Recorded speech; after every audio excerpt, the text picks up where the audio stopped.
Salam sejahtera Malaysia, denyut nadi suara rakyat bergema di channel ini. Terima kasih kerana bersama-sama dalam channel ini.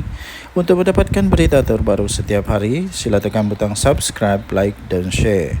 Malaysia kita punya, cintai Malaysia aku, kita jaga kita. Sila tekan butang subscribe, like dan Salam sejahtera Malaysia, denyut nadi suara rakyat bergema di channel ini. Okey, tuan-tuan dan puan-puan yang dihormati sekalian, jangan main-main dengan api. Nanti terbakar diri.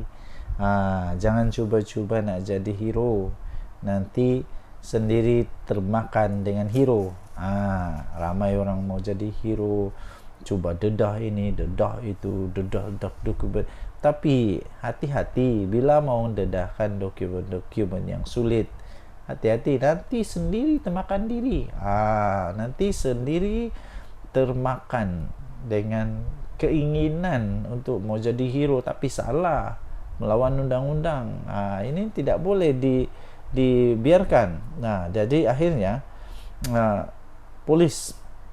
Ketua Polis Kuala Lumpur memberikan penjelasan, peringatan. Dedah dokumen sulit kerajaan adalah kesalahan serius. Itu kata polis.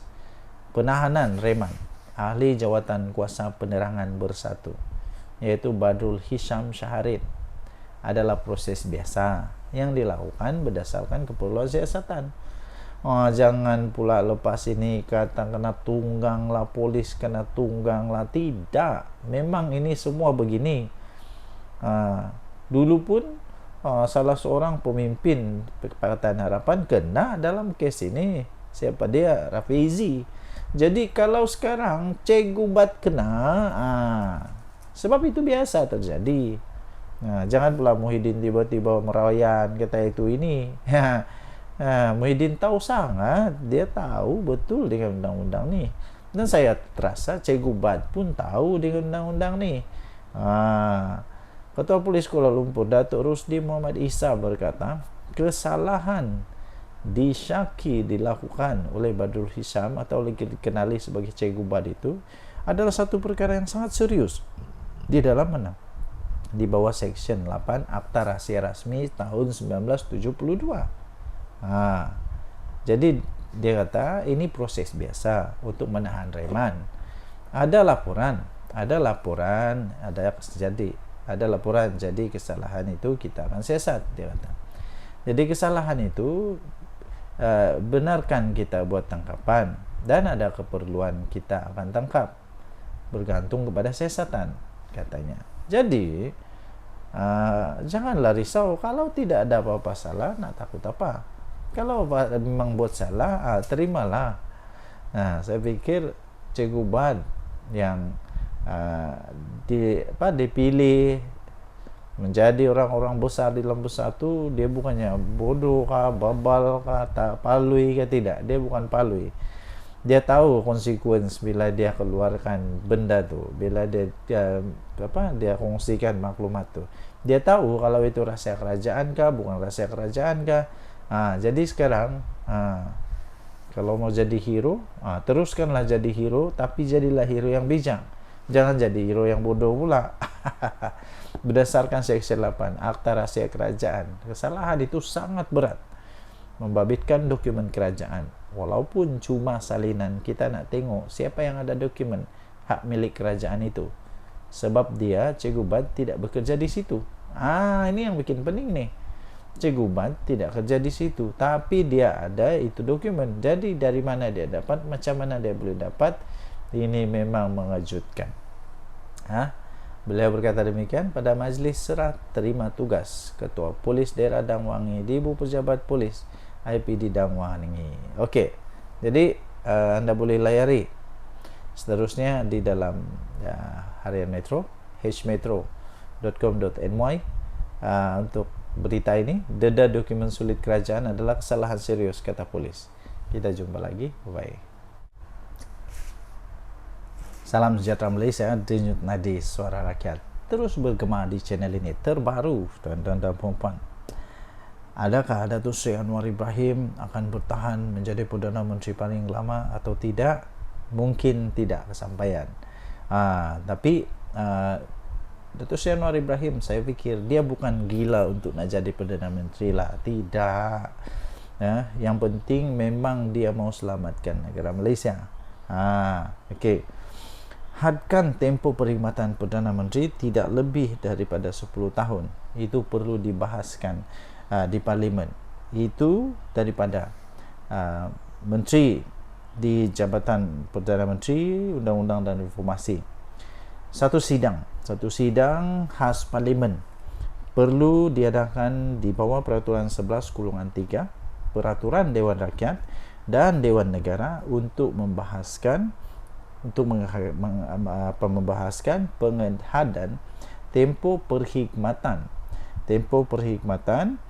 untuk Perdana Menteri yang tidak melebihi daripada 10 tahun sekiranya cadangan itu mau dilaksanakan.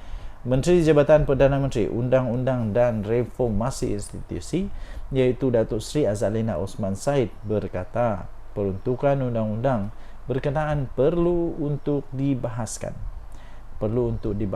sekiranya cadangan itu mau dilaksanakan. Okey. Menteri Jabatan Perdana Menteri itu iaitu Datuk Seri Azalina Osman Said berkata peruntukan berkenaan perlu dibahaskan untuk memandangkan pindaan itu merupakan perkara yang memerlukan perbahasan mendalam dan keputusan daripada Jemaah Menteri. Okey. Jadi pada pendapat anda, tuan-tuan dan puan yang dihormati sekalian, perlukah seorang Perdana Menteri, Datuk Seri Anwar Ibrahim kah selepas ini dan seterusnya untuk dihadkan kepada tidak melebihi 10 tahun sahaja? Pada pendapat saya, ada kebaikan dan ada keburukannya. Kebaikannya ialah dapat lama dia untuk merancang strategi membangun negara. Tapi keburukannya ialah dia boleh jadi pula kuku besi. Dia boleh jadi pula terlampau banyak betul dia buat sampai orang lain tidak boleh buat apa-apa. Jadi kita boleh nampak apa yang terjadi kepada Datuk Tun Mahathir. Dia jadi Perdana Menteri paling lama.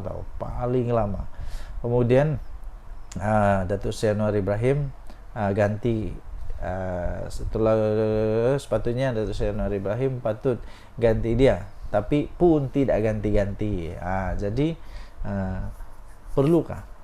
Kalau perlu untuk hadkan 10 tahun, maksudnya tidak ada pilihan untuk Datuk Seri Anwar Ibrahim, iaitu pada panggal kedua dia menjadi Perdana Menteri dan masuk panggal ketiga. Pada panggal ketiga dia wajib untuk diberhentikan ataupun berhenti daripada jadi Perdana Menteri.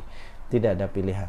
Okey, jadi semua orang ada pendapat masing-masing, tapi pada pendapat saya neutral. Jadi pun okey, tak jadi pun okey, tiada masalah. Sebab Datuk Seri Anwar Ibrahim bukan pakcik saya. bukan pakcik saya, bukan makcik saya, bukan datuk saya, bukan. Jadi sama ada dia jadi Perdana Menteri atau tidak jadi Perdana Menteri, tidak ada apa-apa kelebihan kekurangan kepada saya.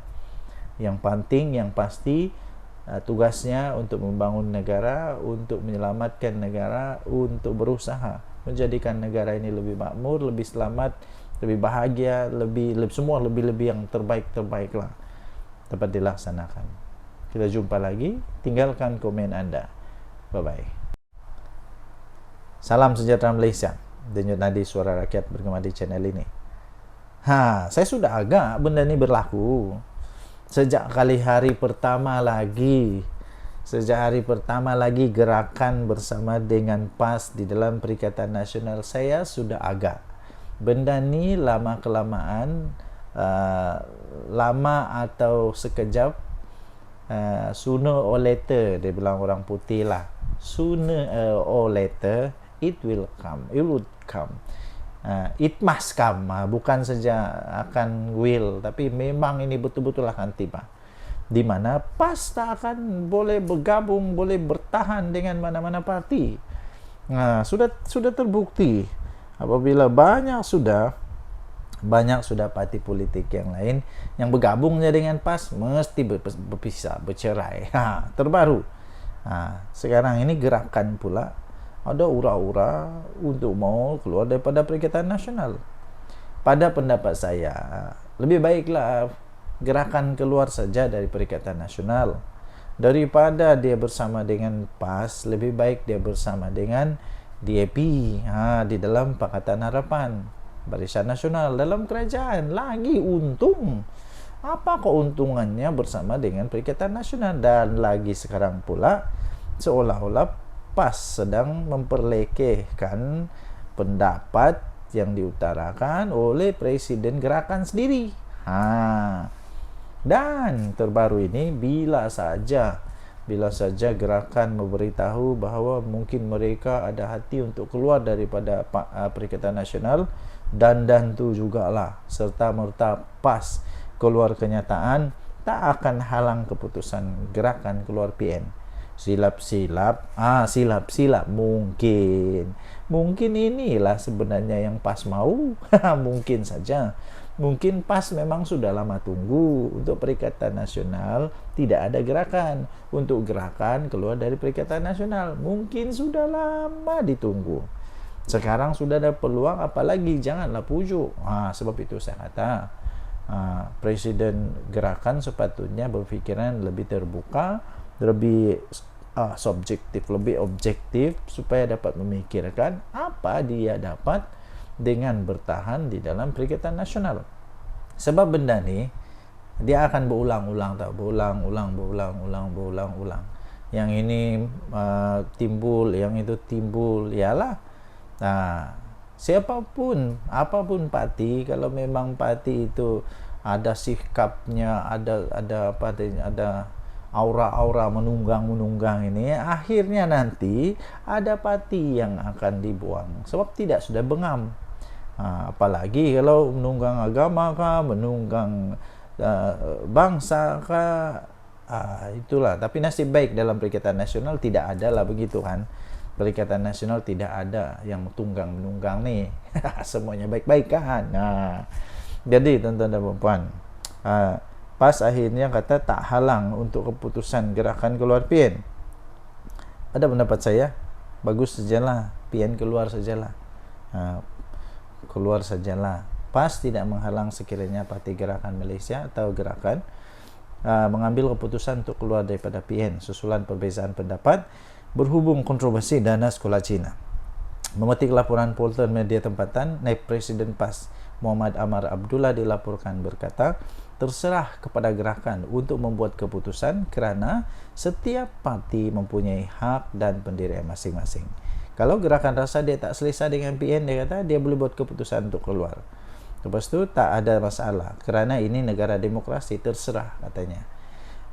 Sebelum ini timbalan Presiden Gerakan Oh Tong Kiong dilaporkan berkata bahawa parti itu tidak teragak-agak untuk keluar daripada PN dan kekal teguh untuk menyokong serta mempertahankan usaha sekolah Cina untuk mengumpul dana walaupun terdapat ancaman tidak musabah daripada sekutunya. Okey, jadi apa pendapat anda? Sila tinggalkan komen. Untuk mendapatkan berita lengkap ini, anda masuk di dalam Sinar Harian tarikh 29 Julai. Tajuknya PAS tak halang keputusan Gerakan keluar PN. Kita jumpa lagi. Bye-bye. Salam sejahtera Malaysia. Denyut nadi suara rakyat bergema di channel ini. Okey, tuan-tuan dan puan yang dihormati sekalian, anda setujukah kalau saya kata begini? Bikin apa PAS dalam kerajaan? Tidak ada apa-apa pun kelebihan kalau PAS masuk kerajaan Madani sekarang ini. Yang jadi, bila PAS masuk kerajaan Madani, akan jadi huru-hara lah kerajaan ini. Ya kan, PAS kan tidak ngam dengan semua orang. Dia hanya ngam dengan diri dia sendiri saja. Yang betul hanya dia. Orang lain semua tidak betul. Jadi ini berkenaan dengan Tuan Ibrahim kata tidak ada keinginan untuk masuk kerajaan. Ingat ingat Datuk Seri Anwar Ibrahim terhege-hege sangat kan. Datuk Seri Anwar Ibrahim tidak pun terhege-hege sangatlah untuk PAS masuk dalam kerajaan. Saya fikir Datuk Seri Anwar Ibrahim sedar konsekuensi akibatnya kalau PAS masuk kerajaan. Masalah nanti semua salah, dia saja yang betul. Dan satu lagi, PAS ni siapa saja yang bersama dengan dia mesti las kena singkir. Pakatan Rakyat. Nah, dengan DAP kena singkir DAP. Mufakat nasional. Mufakat nasional. Akhirnya siapa yang tidak bertahan. Nah, sama-sama tidak tahan lah. UMNO berpisah. Lepas itu dengan apa? Perikatan Nasional sekarang ini ada ura-ura pula. Gerakan bakal keluar daripada Perikatan Nasional. Jadi sebenarnya tuan-tuan dan puan yang dihormati sekalian, jangankan Datuk Seri Anwar Ibrahim ada kehendak, keinginan, tiada 10 minit pun saya rasa tiada untuk TGHG nak pujuk Tuan Ibrahim, Tuan Man, marilah joinlah masuk sama-sama dalam kerajaan. Tak ada. Kemudian kalau dikata daripada kerajaan jumpa untuk pujuk, saya fikir itu tiada. Itu hanya cerita dongeng, cerita dongeng zaman entah apa punya zaman lah. Mungkin cerita dongeng di planet Pluto lah. Tapi di Malaysia benda tu tidak ada. Sudah dinafikan oleh Tuan Ibrahim. Dan saya fikir tidak ada yang TGG daripada kerajaan mau jumpa wakil daripada PAS untuk pujuk, tidak ada. Lagipun sekali lagi tidak ada kelebihan untuk PAS masuk dalam kerajaan. Yang jadi nanti hancur, memang hancur. Nanti tidak lama lepas tu las-las bila dia sudah dapat kerajaan bersama dengan kerajaan, perlahan-lahan dia buang amanah. Lepas tu dia buang DAP. Lepas tu dia buang PKR. Yang jadi nanti tinggal apa? Dia dengan UMNO. Lepas tu nanti dia buang UMNO, las-las inilah permainan politik. Las-las dia jadi kerajaan sendiri. Mungkin itulah yang ditunggu-tunggu selama ini. Jadi bagi anda yang fikir bahawa ada perbincangan, ada dari kerajaan yang cuba untuk memujuk, jangan terpengaruh, jangan percaya, kerana benda-benda memujuk daripada Datuk Seri Anwar Ibrahim itu tidak ada. Mungkin mereka yang mahu merayu, ya mungkin ada. Tapi kalau Datuk Seri Anwar Ibrahim punya orang mau pujuk, tidak ada. Perasaan lebih lah tu. Denyut nadi suara rakyat bergema di channel ini. Bye bye.